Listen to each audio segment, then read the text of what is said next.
I think that people are getting fed up with the current social apps. I think they're a little bothered by the suppression. Every day somebody's getting kicked off an app or platform complaining. And I think that, with all these people acquiring these legacy platforms and turning them into propaganda machines, I think people just want to change. And really, this is a moment, like, I'll say this for Black media. This is a real story. And I challenge a lot of Black media to start talking about this, because when we see this kind of movement or momentum, this is how you create, movements, real cultural shifts where this app is moving up the app store. And a couple things to point out: this is not an app that has been funded by venture capital. This is like bootstrap money from myself, and then equity crowdfunding from all of you out there, everybody that is invested. And there's never really been an app to reach the #1 spot on the App Store in this fashion, and I think it would make a statement that not only can apps be owned by the community, but also achieve that level of success by downloading and using and creating community. Let's get into those other apps for a minute while we have an expert marketer right here. Most of these legacy built social platforms got teams and teams worth of marketing departments and people dedicated just to amplifying what they already have. We're a small team and we're able to do a lot. Speak to how we are creating more noise organically and how we're setting ourselves up for success. Questions for either of you? Oh, I'm going to let her talk. She's the marketing. Well, I'll jump in. I'll say that, two things. One, I wanted to speak to what you were saying, Isaac, about, one, congratulations on moving up the app chart. But also, I think you have a movement now of people that, right, wrong, or indifferent for everything that's happening culturally in our communities, as well as what's happening from the political climate. You've got a wave of young people that realize that they're losing their rights every day, like things that they held true that they thought were protected because, it is a part of the fabric of our government. And I think people are consciously choosing Black more often, right? Mm-hmm. And I think previously, you look to that as being the big media companies. You look to it as, the big media companies that are Black owned where you're going to see TV. And I think now people are moving to say, I want in every sphere that I operate, where are the opportunities for me to connect with Black media. And so to answer your question, I think it's a kudos to you all, being able to build the structure that you have for creators as they're thinking about where can I take my voice, my likeliness, where can I have opportunity to create and then support a Black business, that you all were ready.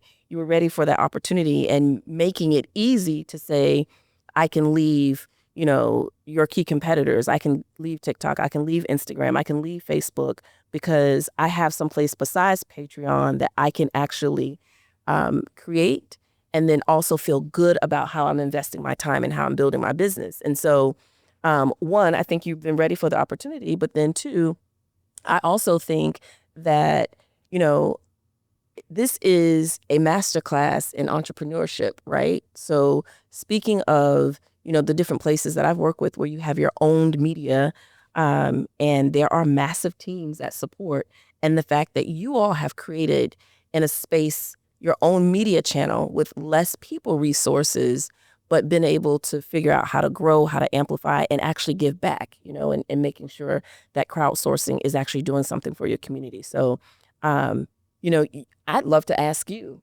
how did you think about pulling your team together? How do you think about this when you're talking to brands or when you meet leaders at these corporations and you realize what you've been capable of doing with having less resources?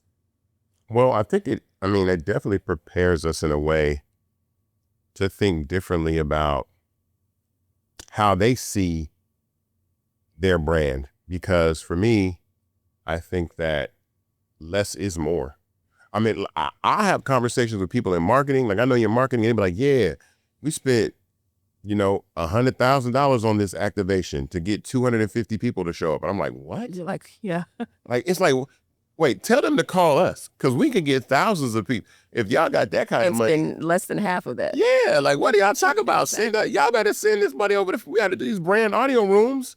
You know what I'm saying? Have these conversations. Like, yo, I mean, there's a lot of money. I'm not gonna, I guess I don't. Is it wasted money? Talk about the money that's spent in marketing. Oh you know? my goodness. I'll tell you, like, this is 2025, and back when, I was at the Fortune 1 company, my budgets were in the, millions. I remember doing a multi-year deal for several of the minority-owned media companies, Univision and TV One being one of those. And we did, a historic 3-year multi-million-dollar deal for both of those companies. And I was on the multicultural side. That wasn't even the general market budget. And you look to how that's, probably grown over the years. And the brands that spend, I mean, you've got to think about it. If you're selling a product in a retailer, you want people to go to that retailer to buy your product. And so if you're a P&G or if you're a Unilever or Coke or Pepsi, you're spending massive dollars, not only in general marketing, but now you're spending customer and trade marketing dollars to make sure that your products are coming off the shelf. And so, I get it. Like, I think about this relationship that you have with fan creator. It is no different than the relationship brands have with customers. And they're spending dollars, customer lifetime value. They're spending a certain amount of dollars to convert to either sell or convert to get in store. And you're able to look at that model and create for the creator, which is the brand, fans organically coming to them without spending, a fourth of that amount. I mean, it really is a blueprint on how to build a business where it's symbiotic between having fan creator and customer retailer, customer and brand.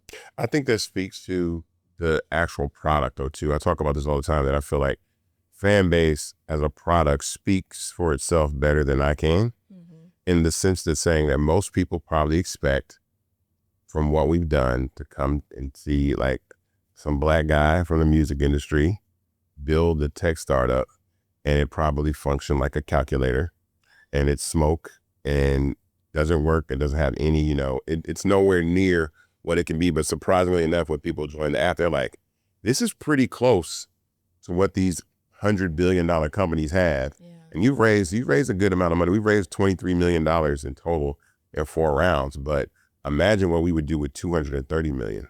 Like when these companies have 230 billion, imagine what we would do with, 230 million, like to be able to scale and really work on it. I mean, one thing that we are working on in this moment too with the app is the algorithm.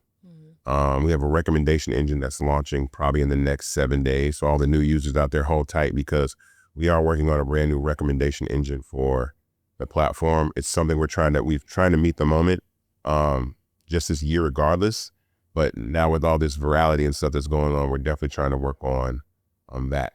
With all those updates and this added momentum, from a business perspective, what does this mean for, and this is to both of you, for an investor and the everyday consumer?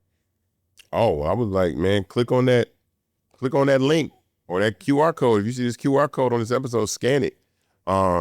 Because like, here's the thing. I talk about this all the time and it sounds a little strange, but like I've seen equity crowdfunding up close for like 5 years now. And I know that I see inventors and creators and startups raise capital for their businesses.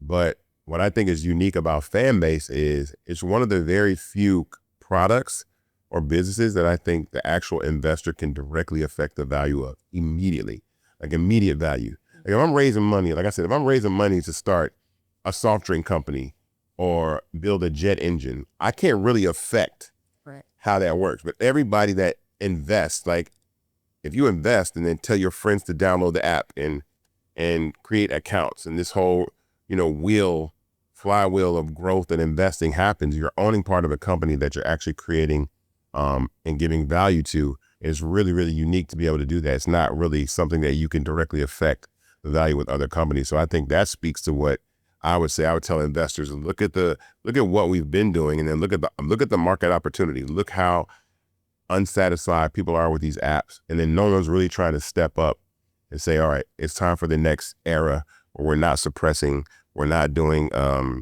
propaganda. It's just, let's have fun, let's create content, let's have free speech. But let me follow up with saying, what do you now then have to say to critics of independent apps like Fanbase who are saying that we can't compete with the big dogs? Oh, well, that's not true at all. Like, I would say that that's not a problem. I mean, not only do we compete, we actually influence, right? We actually innovate. We actually do things. Like, I know a lot of people think that apps are about what's the big new feature that everybody's going to love, because in the beginning, it's kind of like smartphone technology. In the beginning, apps had, okay, we have posts and we have stories and we have live and we have, short form video and audio chat. And we're getting to the point right now, the same with smartphones is you can only make a phone so thin and the camera so good till it's more about, okay, what is the actual cultural moment or the business practice that's going on with the company. So apps are not just, again, about the tools, but they're actually, they're not toys, but they're actually tools. And so what I like about Fanbase is we've brought in content migration, so you can migrate your content from one app to another. Subscription, in-app purchase subscription capability, so you can subscribe to a person, or you can yourself have a subscriber, because the app is free to download, free to use, but you can have subscribers to yourself. No app had that before us. So when I see people copying what we do, this little company that we are right here, I get excited. I'm like, yo, y'all buying what we do? I mean, we absolutely can compete, because that's all that really what these apps do is they have the money. Imagine being a tech company that has the ability to put a product in the marketplace and then let Black culture be your focus group. I want to go into that. We've had some pretty famous instances of some of the big dogs taking some of our stories. Do you want to share one marketing technique? Oh, well, you're talking about, okay, well, first of all, we can share the time that we created the asset for stage reactions and audio. True story.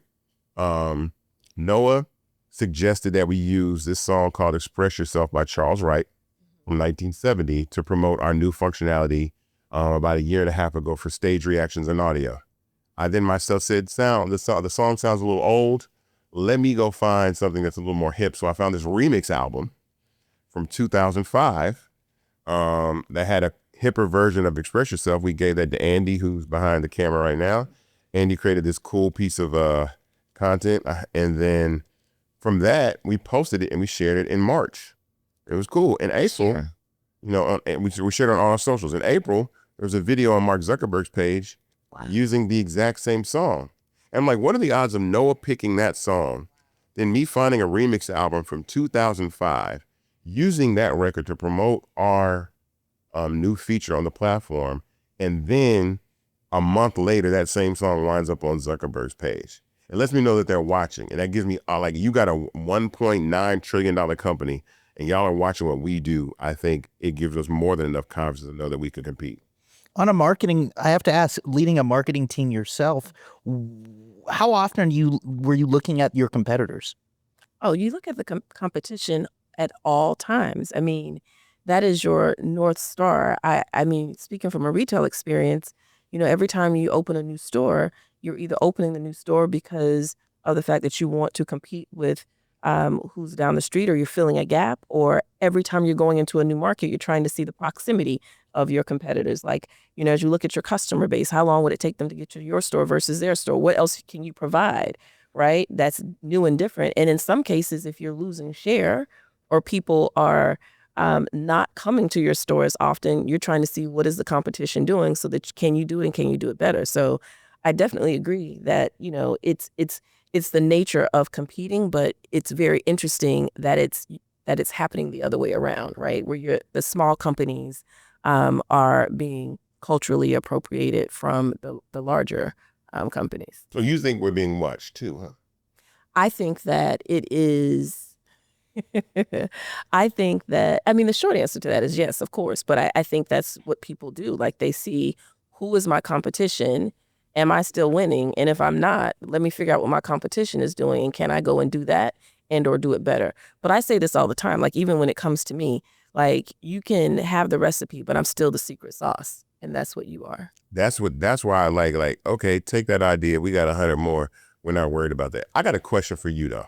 Okay. But this is a question for you that I had to ask, because a lot of times when I talk about Fanbase being a Black founded app, and I use that phrase, it's not Black only, it's for everybody to use. Right. Sometimes I get pushback, like, stop saying it's a Black app, right? And I said, I'm not saying it's a Black app. Because some people say, well, white people don't say it's a white app. My response to that was, well, white supremacy is the standard, so they don't have to say it, because it's just, it's what is. When people create a business, it's like, that's why there's a term Black-owned business.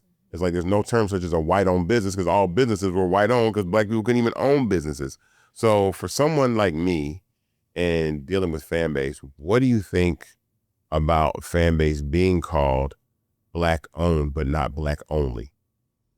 Oh, I think that it is, I think it's a statement to you and what you've built. I mean, it is Black owned. I think that you don't even have to say Black only because of the conversation that we were just having previously. Because of the fact that Black culture lives here and is flocking here, you're going to naturally attract all other audiences anyway.